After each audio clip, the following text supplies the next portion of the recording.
কোথায়? টুকি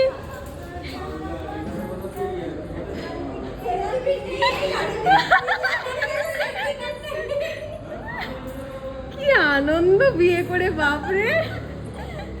চল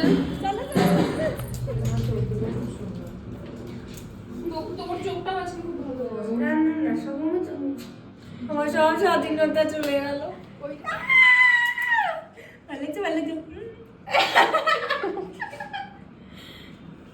ভালো করে নিজের হাতে ধরে দে, শুধু লাইটটা গার্ড করিস না। হ্যাঁ, দারুণ দারুণ দারুণ। আমি তো এমনি সুন্দরী, আমি তো নিজের সুন্দরী ঐশ্বর্যের টাচে আরো সুন্দরী হয়ে গেছে। খুব ভালো লাগছে। একটু নাচতে পারলাম না তো, দাঁড়াতেই দিচ্ছে না আমাকে।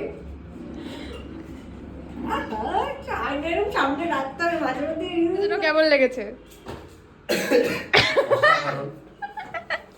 অসাধারণ। আর তো আমি তো বেশি কথা বলি না। আরে ঐশ্বর্যদের সাজানো অসাধারণ হবে না তো কি হবে? না, সত্যি ভালো। ঐশ্বর্যদের বেস্ট। Thank you. এবার বল,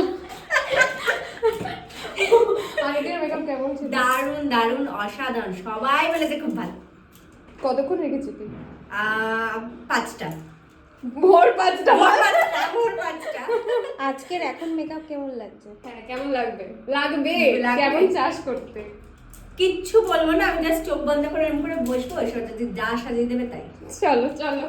তো hello everyone, welcome to a new video. Actually ভিডিওটা এডিট করতে করতে আমিও ওভার এক্সাইটেড হয়ে গেছি। ও আসলে আমার খুবই ছোটোবেলার পরিচিত, আমরা একসাথে নাচ করতাম। তো সেখান থেকে মানে একদম বন্ধুর মতো একটা সম্পর্ক, প্লাস আমার এঙ্গেজমেন্টে কিন্তু আমাদের কোরিওগ্রাফার ছিল। তো বুঝতেই পারছো যে কতটা ভালো সম্পর্ক। যাই হোক, তো এই ধরনের ব্রাইড আমরা খুব কম পাই, বা সেটা ক্যাপচার আরও বেশি কম করা হয়, মানে আরও কম করা হয়।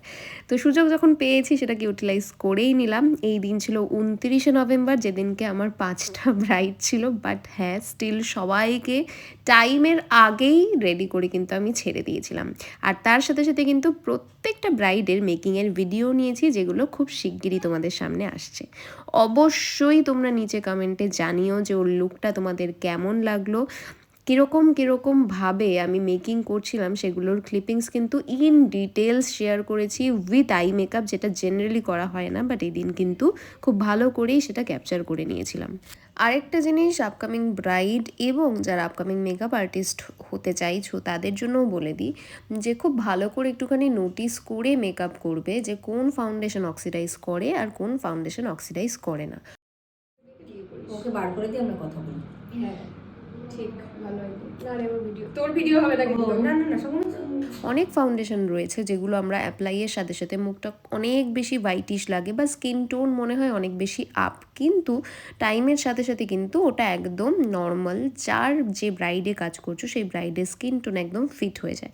তো এই ছোট ছোট টিপস অ্যান্ড ট্রিক্সগুলো কিন্তু মাথায় রেখে আমাদেরকে কাজ করতে হবে। তো ঠিক যেরকমটাও বলেছিল যে আমার ওপর পুরোপুরি ভরসা রেখে আমার মতো করে মেকআপ করতে, একদম সেরকমভাবে আই মেকআপটা আমি রেখেছিলাম একটুখানি শিমারি, গ্লিটারি, একটু স্মোকি, আর বেস মেকআপটা এক্স্যাক্ট ওর স্কিন টোনে, জাস্ট গলার ওর কালার অ্যান্ড ফেসের কালারটা দেখো। যখন অ্যাপ্লাই করেছিলাম তখন কতটা বেশি আপার টোন লাগছিল, বাট এখন দেখো টোন ডাউন হয়ে একদম ওর স্কিন টোনে চলে এসছে।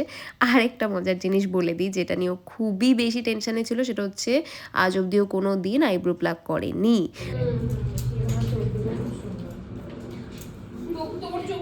তো এটা আমার ধারণা যে ওই একটা দিনের জন্য আমি যেরকম, আমি সেরকম থেকে পুরোপুরি আলাদা হয়ে কোনো কিছু করব, এই জিনিসটা আমার ঠিকঠাক লাগে না। তো সেই জন্যই আমি ওকে বলেছিলাম কোনো দরকার নেই, সেটা ম্যানেজেবল।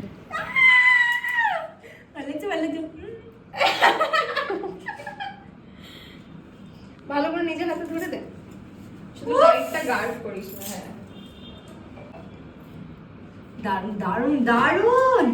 না দাঁড়াও, এটা বলতে না বলছি, আমি তো নিজের সুন্দরী ঐশ্বর্যের টাচে আরো সুন্দরী হয়ে গেছে। খুব ভালো লাগছে। একটু নাচতে পারলাম না তো, দাঁড়াতেই দিচ্ছে না আমাকে।